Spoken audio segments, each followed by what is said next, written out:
But I think I suddenly felt like someone directly pushed me right from the top of the ladder when in 2015 my dad passed away, due to cancer. And I think that incident really put me off track and really devastated me and my family. And I felt like, I think I've lost it and I've given up. And that is the moment I felt, there is no guarantee for anything in the next day or the next minute or the next second in what you do.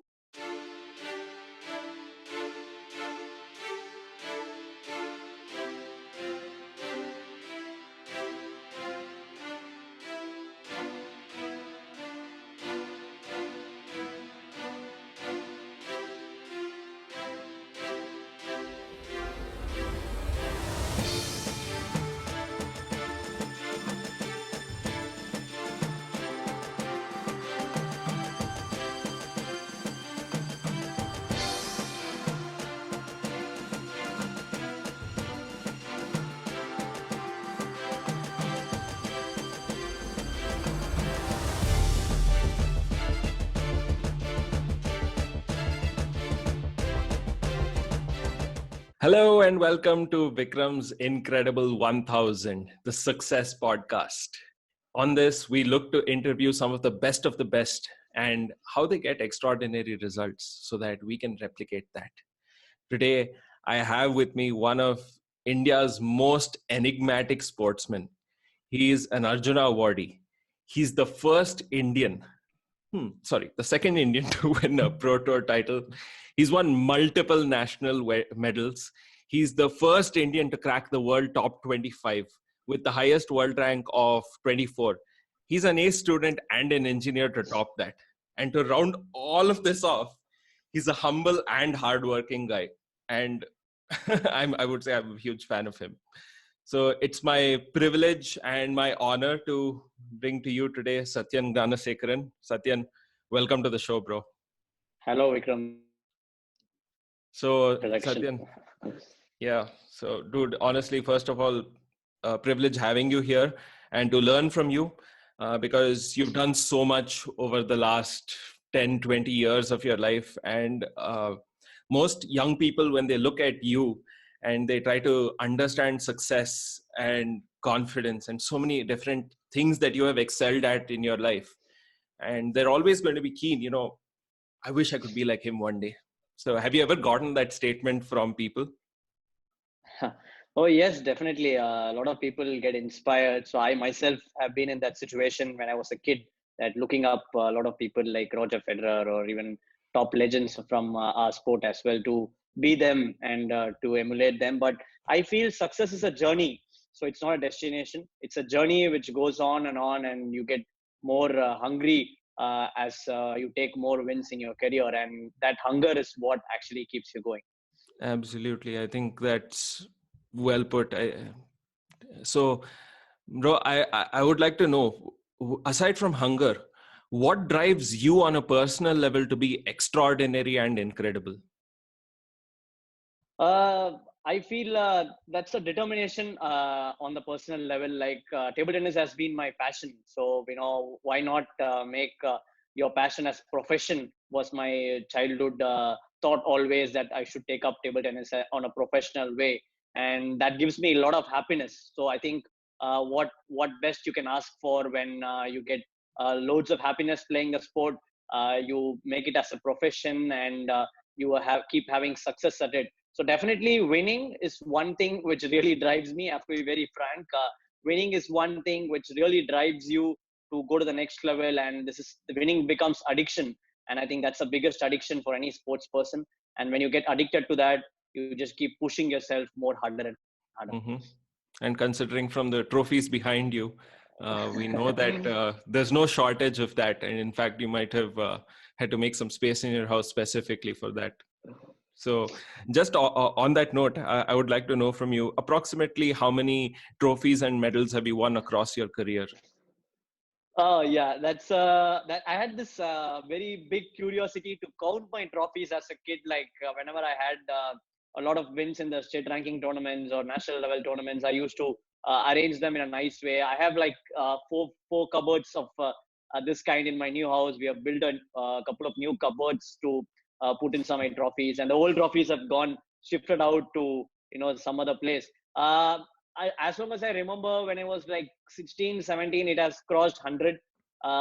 Then after that, once I crossed that 100 and put down a century, I really lost that interest to count on the trophies, and probably around 200 should be the count, I feel.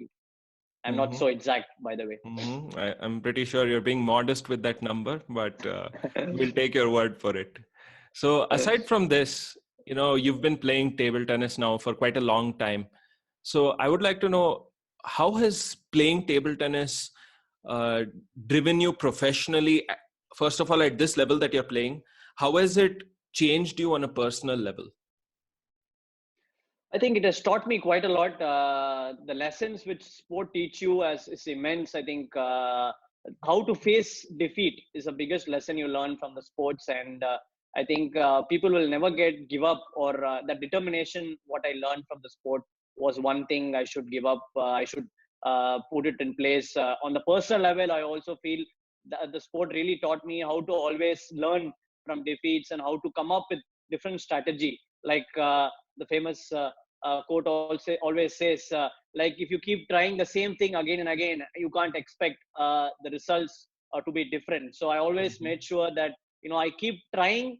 I keep failing, but I keep failing differently every time I do it, and which is the right way to do it. And I think I also applied the same concept in my life to always look out for different solutions and make it more interesting. And in a personal level, I've become more determined. I've become more calm, and I have a different attitude when I play on the court, and off court I'm much more aggressive on the court, but I'm pretty different when I come off the court. But I think sport has made me a more composed person, and to take it to made me more persistent, gave me more patience, and that journey which sport taught me is also applicable in the life. I think really invaluable lessons that I think most sportsmen can relate with. On that note, I would like to get into something a little different now. What were some of the struggles that you went through in your TT career? And whenever you went through these struggles, I know that every sportsman does go through this. Did you ever feel like giving up? And whenever you did feel that, what made you persevere? What made you push on? Yes, definitely. I wouldn't say give up would be the right word, but look for other options rather than table tennis came into my mind. Fortunately or unfortunately, I was a bright student and a good player in table tennis as well. So that throws a lot of options on your career.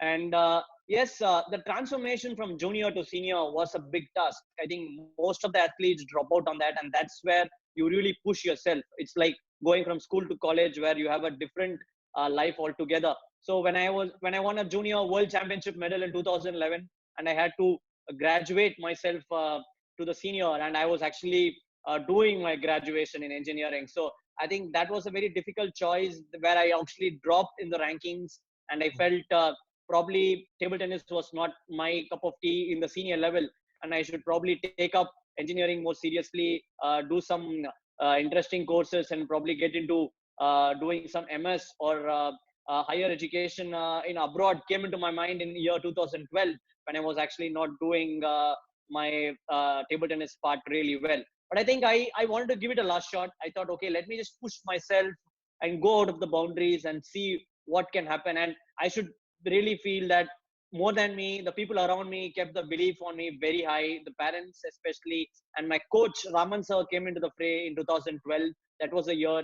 And ONGC would believe in me, giving me that opportunity of giving me a secured job, and Go Sports Foundation came into my support system, and Sports Development Authority of Tamil Nadu came into my support system as well. So I think the belief and the support system which came in exactly in the year 2012, when things were not going really good, I think that really gave a lot of belief in me, and I thought I should change my ways of doing things, not the usual way, and become more aggressive on court, become more taking calculated risk on the court. And I felt that proved a game changer to me. And that's why that was a big transformation from the junior to senior level, and a big transformation in my rankings and my performance as well.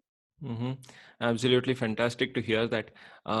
Personally, what I just noted from what you just shared with me was, number one, that uh, there was a lot of risk involved and you had to take those chances.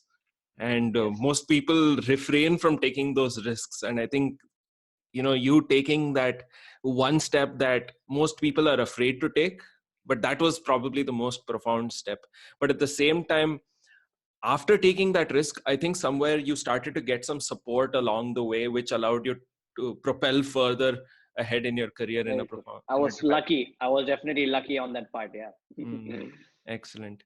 So the next thing I would like to ask you is, um, can you tell me, was there any one particular critical incident in your life that made you the person that you are today, that kind of set you apart from everyone else?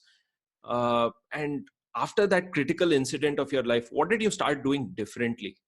Yes, like I said, I took up bold steps and I felt like I was climbing up the ladder and going in the right direction. From 2012, I came into the Indian team in 2014. Coming back to the senior Indian team from my junior days, and I felt I was going in the right direction, playing Mm-hmm. really well, performed really well in the international circuit as well. But I think I suddenly felt like someone directly pushed me uh, right from the top of the ladder when in 2015 my dad passed away due to cancer. And I think that incident really put me off track and really devastated me and my family. And I felt like, I think I've lost it and I've given up. And that is the moment I felt, there is no guarantee for anything in the next day or the next minute or the next second in what you do. And that is the moment I felt I really had a change in my thought that, you know, no point in calculating things, no point in seeing what's the result, what is going to happen next, and you know playing more result oriented. And I went through process oriented approach on seeing we have to go through that path, take the journey, do the necessary task, and the result will be taken care of it myself. And I became a person who felt like I have nothing to lose for. I played like I had nothing to lose. I played like there is no tomorrow, or there is no next game, there is no next point. This is the point you're going to play for. Give it all and give it your best. I think that incident really changed me. That when there is no guarantee for lives, there is no guarantee for anything. And what worst can happen? I'm just going to lose a match, but I've lost my dad. I think that really made me a beast on court. And from there on, that 2015, when now in November when he passed away, I felt sport was the only thing I could put on my energy, channelize my energy, put on all my anger, all my strength and energy into the court.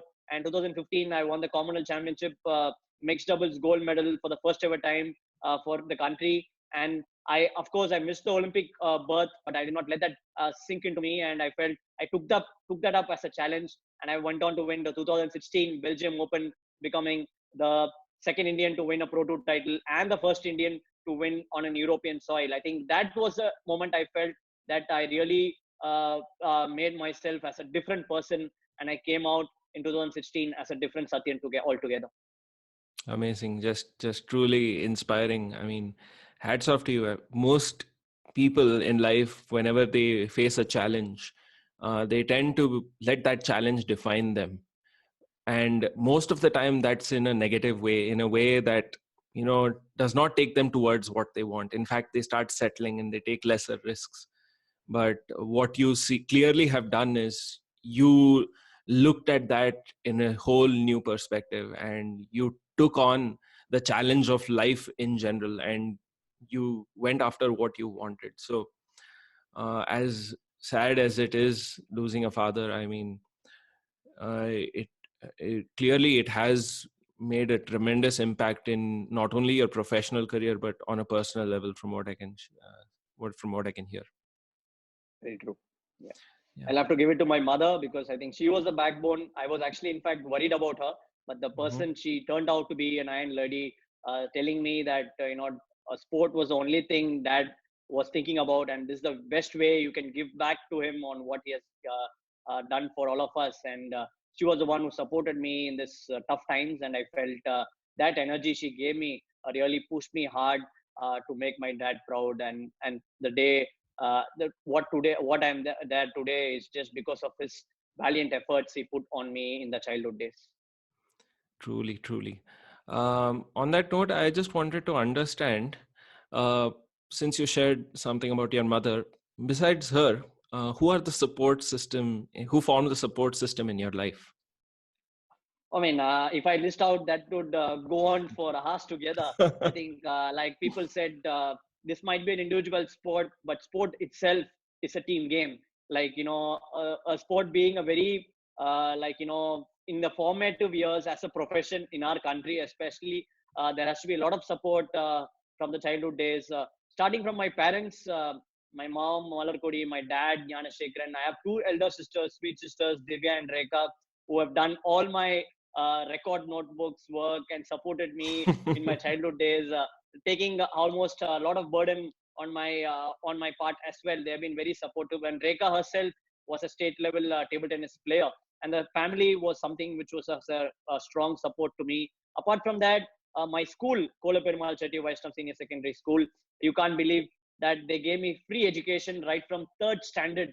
He completely waived off the fees when I won the CBSE national title, and he was the one who really supported me right from third standard to my 12th standard days. And school principal Neelakanta Pillai was one person who was so fond of me, and I was always I used to be the person who used to just go and directly walk into the principal office and then talk to him as a friend, more than a vice principal or a teacher could do. A teacher could come to me and say, Satyan, just make his mood well, seeing you, he's just so happy. And then we would go on and put some request to him. So I would be the person who always walked into the principal office and put in my request, and he used to readily agree to whatever request I put in. And the school also gifted me a two-wheeler pleasure, Honda Pleasure, and still I drive that. They put on a leave, one day holiday completely to the school. And there was a massive function when I won the 2008 Commonwealth Youth Games, the farewell function in the school, and very true support from the school. And then it continued from there on to St. Joseph's College of Engineering. Engineering college is supposed to be something very strict. Yes, St. Joseph is strict, but they have a very soft corner to the sports person, especially the director, Bhav Manoharan. He gave me free education as well, and he supported me. He made me, helped me. That transformation from a junior, from a school level to a senior level happened in the college days. And that's because of the tremendous support from the college management and the teachers as well. And that continued to the Oil and Natural Gas Corporation, who gave me a secure job. That made sure my parents don't push me to the studies, because they were happy that I ended up having a good job due to my sports career. And apart from that, my childhood coach Chandrasekhar sir, and my elite coach right now, who's been there associated with me for the last 8 years, Raman sir, who just transformed my game to a complete level, whole different level. Apart from that, of course, the Go Sports Foundation and the Tamil Nadu government. I think every government gives in only after you win, but Tamil Nadu government was the first government which came in with a scheme, Elite Sports Person Scheme, in 2012, supporting the top athletes to in fact perform better in the Olympic level. The Sports Development Authority of Tamil Nadu came up with this wonderful scheme in 2012, and then the Sports Authority of India coming with Target Olympic Podium Scheme, the Table Tennis Federation of India, and there's been a whole lot of friends who have supported me. I've gone to I've never gone to tuition to a teacher, but I've gone to tuitions to classmates. In fact, having a casual chat with them, they're teaching me right from physics to chemistry. I used to have a timetable on which friend I go to, which day, and where he does. And they used to give me so much of time. And I used to treat them, of course, with taking them to, McDonald's or KFC of their liking. But I think they were very kind to me on that journey. And there have been a whole lot of people. Satyan might be India's best player, but there's been so many people who have actually, helped me climb that ladder, take me that difficult path. And I really owe to all of them who really supported me in this journey. Mm-hmm. Yeah, truly, it does not seem like it has been as lonely as a journey as most sports persons might experience. There has been tremendous support along the way for you, and I truly hope that people continue to support you the way that they have. And in fact, you truly deserve more considering all that you have achieved. On that note, I just wanted to understand, what are some of these activities that you possibly engage in outside of your training that help you perform better? And is there something that you would recommend to us for our personal growth? Yes, I was a person who used to be very aggressive, showing out emotions. That's good in a way, but as I grow as a player, I thought I should also be more composed and calm. And I've now ventured into meditation and yoga. I think, trust me, that might be boring, but that's the best weapon. And the most boring things you do, the better person you become. The most boring things is to do a service practice, but the service is the biggest weapon. The same way, I think doing activities like yoga and meditation, venturing into different sports. I'm a person who also tried. I'm a very big fan of playing basketball and watching tennis. So you should always look into different sports as well. I've learned a lot watching Roger Federer on how he comes up with different solutions, how he's doing a lot of variety in his game even at this age. So I think venturing into different sports, playing different sports, also gives you a very different perspective in your sport, in your life.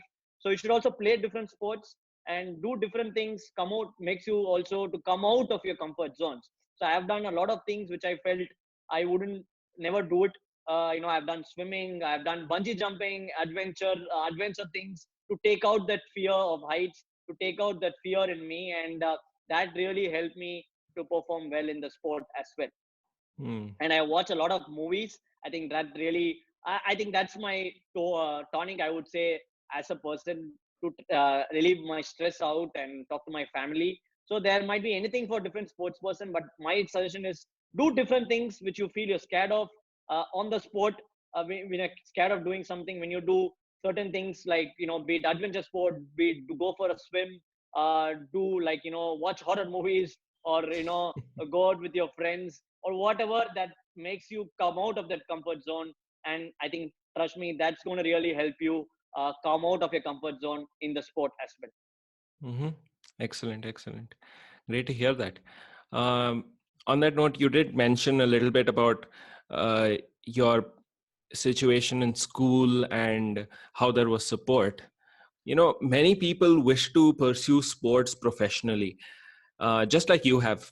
But sometimes, when you're born in India and, having Indian parents, there are certain circumstances that I think push you to take up more realistic careers. So what advice would you give to people who wish to go pro like you have in table tennis or in any kind of sport and really pursue their dreams, really go after something that they want? Should they just concentrate on their studies, or should they try to maintain some balance, or should they just go for it? What would you recommend? What is a realistic career? I mean, I don't see that's a definition. It might really differ from person to person, and nothing is a realistic career or a sure shot one. Like you seem to like, you do engineering degree and you have a job waiting for you. I don't think so. Most of the engineers are now venturing into, in fact, different perspectives, and they're going into altogether different field. Doing engineering. So as far as studies is concerned, the safe option, what people used to think, it's not the same right now. People are in fact doing many other things apart from engineering and being a doctor. I think that concept and that has changed in the last 10 years. If you had asked me before 10 years, yes, sports was not as popular as it is now, and it was actually in the very growing up age. But I feel sports is definitely a very big platform, and it's become a profession from an extracurricular activity in our country, where people feel like you can really make your passion as your profession. Yes, definitely, there's a very big necessity to make a balance. Like, you have to be also passionate, but you also have to be practical. Practical to a way that you feel you can really make, a big, outcome from it, or a solution to it. But there has to be a small inclination towards the sports side, and then make a decision. But when you're just because sports is something, it's not very common. Probably you will find very few players playing table tennis, or very few players taking in the professional way. That's because they always feel, will I make it big? But it's not about making it big. No one knew that I would come from 420 in the world to being the highest ranked Indian with 24. If I never in my life I imagined that I would make it this big. But you will have to have that inclination right from your childhood days, and keep pushing yourself as hard as you can. And I think the right age would be around 16 or 17 is when you feel you have a probably an idea on how you can go. And if you're really making it good steps in your sports field, if you're improving as a player, not just performances, not just medals, but if you're improving as a player, if you feel that's the right way, definitely you should have to give it some time, give it more inclination to the sports, and give it your best shot. Do what you can do, because sports is something directly proportional to age. In your what you do at that age really matters. So I think that is something people have to do, and I feel sports is getting more a secured profession as you feel like, because there are a lot of public sector companies like ONGC, income tax, which it's almost very impossible or very difficult, in fact, to go through the normal routine of studies. But sports is something which is going to give you a better opportunity to go through that path, and you can also be happy, play your profession, play your sport, and make it as a physical activity also, who people think want to go into uh, different venture. But you have to be just clear on what you want. You want to run behind money, or you want to earn a lot of money. People have a lot of variety dreams, or go beyond money and have happiness or have a balanced life. It's about what you want in life. I did balance both, but I chose what gave me happiness. I had that spark when I was doing engineering. Of course, max was more interesting, but table tennis gave me sleepless nights. So I think without table tennis, there were sleepless nights. So when I realized that, I felt table tennis and that sound of the ball is what is my drug, and I have to go behind this. Wow. I think that was probably the most profound answer that you've given so far, because I think just in the way that I framed that question, most of us look at life in a realistic way. And there are some actual personality tests that indicate that we tend to be more realistic with our approach to life and how we do things in India. So whenever we talk about our dreams, something that we desire, usually we have loads of voices, either our parents, our friends, or our teachers telling us, oh no, you can't do it. Yeah, they're just scared about it. Of course, they're all willing to sing, but any new path you do anywhere, there is always opposition. There is always, restrictions to it, and that is when you have to see you're doing something right. Actually, when there is a lot of opposition coming, you're doing the right path. But I feel there should be no regrets. You should have to give it that one shot, and at least when you even fail, you will be happy without having regrets, giving it that shot, rather than regretting that I never gave that big shot in my life. So you would recommend that even if that person was feeling at that point of time like, oh my God, I'm a failure, or I have failed so many times, you would encourage them to push on and use that towards making a better future. Definitely. Like I said, don't do the same things again and again. Do it in a different way, and do it in a much organized way that you also keep progress of your process, what's been doing. So people also will be able to see it when you really do things in a different way. And hard work is very much important, but smart work is much more important. So you have to do it in a smarter way. And when you put right things in the right places, results will definitely follow. Amazing, amazing. You know, I know a lot of people look at you and they think you're absolutely indestructible. But I would like to know, are there a couple of areas in your life that you're still currently looking to improve, where you feel there's some room for improvement? But definitely, I don't feel like there's any person who is not having any qualities that he can improve of. There is always a scope to improve.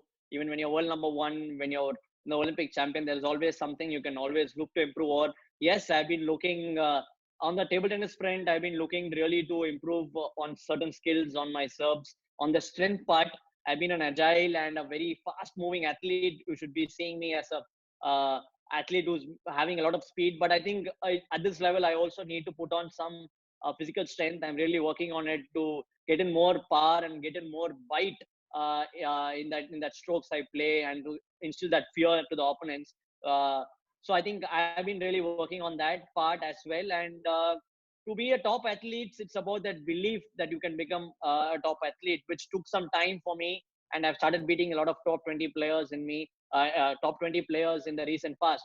So I feel I really to put on that belief high, and not to look top players are idols anymore. That is when you can't beat them. Not to look Timo Boll or Ma Long as an idol. Of course, you appreciate them, but when you go take them head on and take them as an opponent, and I've been doing a lot of things which will make me come out of my comfort zone, make me do things that I'm afraid of, not looking about what will be the end result, because I'm going through a path no Indian has gone through, going past top 25. There is many unknown paths or unknown things you will encounter, which I'm really facing it now. So I just have to go through it, and I feel that is when I don't have to be very calculative. I have to come out of that shackles, and yes, I'm working on the mental aspect as well to keep going at the path, keep going, believing what I'm doing, and not just be satisfied with what I am. And I have to really work on the physical part and the mental part, and many more things. Yes, to spend more time with the family. I think that's the most best mental training you can have, and that gives a lot of clarity. A mother can be a best advisor to you, and I think that would really help you in the sport as well. Amazing. I just wanted to have a personal question to ask here. What is Sure. the difference between, looking, I mean, maybe 10 years ago, you were looking at, the world top 10 and you were thinking, oh my God, they're so amazing. I'm so inspired by these people. And today you're competing with them. So how has that changed in terms of, you mentioned that you have to consider them rivals and opponents today. So how has that perspective change been for you now that you're competing with, at one point of time, they might have been your role models and today they are your competition? What's that feeling like? Very true. I did play with Timo Boll and Ma Long right in the wall opposite to me, naming them as Timo Boll and Ma Long. I used to play hours together in my childhood days, and actually playing with Timo Boll in the World Cup was almost like a dream. I was more nervous than as usual, but I just went on. In 2018, that was a big challenge because I started playing a lot of top players. That is when I felt I've actually come up to the top, facing Ma Long and Zhu Xin and players like them very frequently, and not stop idealizing them. Of course, you can always respect them for the player they are, but idealizing is not the way when you can look to beating them. And I made that change in the end of 2018 when I felt I really need to see them as opponents, as like Ma Long, not Ma Long as a player and be feared of him. The best way was to be feared of his strokes rather than his stature as well. So I used to be fearing Ma Long's forehand rather than Ma Long himself, and that gave me a better clarity. And I has to in fact come up with solutions on how to face his forehand. So when you really respect the strokes, then you come up with solutions on how you really face them. And I think that one thing was the secret I would share, to be feared of their strokes rather than the player himself. And then definitely you would come up with better solutions, and you always have solutions to a strokes. You don't have solution to fearing a player, and then you stop idealizing them, then they become their opponent, and then a day will come when they will start idealizing you. Amazing. I mean, Satyan, you're truly an inspiring person. And for me personally, three things that I feel you have shared that really resonated with me in terms of what it takes to become incredible, to become successful in life. One would be, of course, to take chances, believe in yourself, and just go for it, because there's no other way. And I think you've clearly demonstrated that, we do have the potential to do it. It's whether we act on that potential that really determines whether we are going to make it or we're going to let someone else take our Definitely. I think that was like I rightly said, people are more scared rather than trying, thinking about whether we'll make it or whether we'll make it. I mean, you will know the answer. At least get the answer rather than looking for questions. I was a person wanted to know the answers. I went for it and I got the answer. Yes, you can be a top level player, beating Chinese, beating Japanese, and really pose a big threat to him. Rather than posing questions to yourself, look for answers, try to solve those questions. And even it's an answer which you might not like today, then there will be put up a different question, and then you feel like you will get an answer which you are liking it. And that's when you start to look for answers. And when you try to look for answers. You will definitely solve and give answers to many of those youngsters who have been waiting for you, and then you will become an inspiration and a role model to millions of people in our country and worldwide. Mm-hmm. Wow, amazing, amazing. Those of you who are listening in, I just want to share that, if you're looking to crack the secrets of lifelong success and confidence and really looking to achieve something extraordinary in life, I encourage you to jump in on my next webinar where I'll be talking about this in slightly more detail and you can get a better understanding of this. On that note, you know what, Satyan, I just want to say that I have learned a lot just in this 30-minute session talking to you. And there is so much, there are so many golden nuggets you've given us today. I think we're indebted to you, not only for your personal achievements, but also how you have grown as a person. At the same time, you're an inspiration to many, many young people. And all I have to say is, keep having us cheer for you, and keep us in your hearts as you proceed ahead to the Olympics and achieve big, bro. We're always thinking about, how can we see Satyan at, the world top 5 at least in the next few years, and how can we keep him there? That's what we aspire to see within you. So congratulations on all that you have achieved, and all the best for everything that is up ahead, both personally and professionally. And I have one last thing to ask of you. For those of the people who are listening in, what is that one action that you would recommend them to take today that will drive them towards success, or take them at least one step closer starting today? I think starting today, do things, which you're always feared of. I think this is a time when, there is no guarantee for life. Everyone is locked down at home, and no one would have thought of this situation for us. And if there are situations like this, there is no guarantee for what could happen the next day. So come out of this, of fearing what will happen next 10 years, what will happen after 20 years. There is no guarantee for tomorrow. So do things which you come out of your fear, break that shackles, be a better person than you are. There is no comparison to anyone else. Compare yourself to yourself. Do that self comparison. Try to be a better person tomorrow, a better person day after tomorrow. And trust me, when you look back 10 years, you might be a very different person altogether. And keep pushing that limits. And when people say you can't do it, just try to at least give it a chance, and not be on questions like I rightly said, will I be able to do it? Look for answers and look for solutions. So be bold, be aggressive, and be yourself, and keep trying, keep pushing, and you never know what better person you can become, or and be an inspiration to many of those. Absolutely. Very, very well said. I think it was a very fruitful session, listening to you and everything that you've had to share about your journey right throughout your life and your table tennis career.